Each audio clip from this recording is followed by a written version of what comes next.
Let's take a closer look and let's visit them tonight. Oh my God, may mga malalaki na ako dyan. Oh. Ayun oh.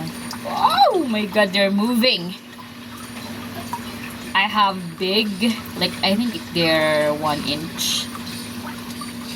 Tapos may nakatago. Oh my God, where are you? Someone is hiding.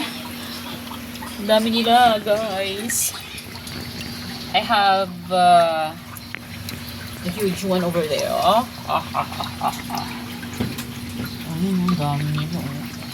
Parang tuwan-tuwa sila sa weather. Kasi malamig. Ayan, oh my God. Ang malalaki na nila. Nagkalat sila. This one is a mother. Ayun, nakita nyo yung ano niya. Palikpik niya dun. Buntis yan. Look at that. Oh, buntis siya. So, makasama siya dyan. Kasi mag-isa lang siya. Anyway, mukhang hindi naman niya kinakain yung mga anak niya. Nabuntis kasi siya ulit eh. Pero ang dami ng mga malalaking crayfish.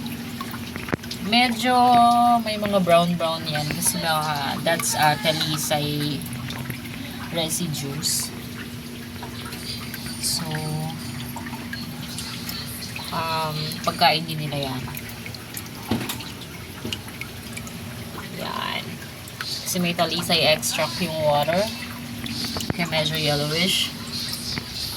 Pero it's all good naman so far. At yung mga mollies tuwan-tuwa oh. Hindi ako nag-clean ng pond kasi I want them to grow in this pond na nagpapalit-palit lang ako ng water until they become juveniles. Anyway, food naman nila yung mga lumot-lumot na yan. And then the residue of the talisay leaves. So yan lang guys for today's video.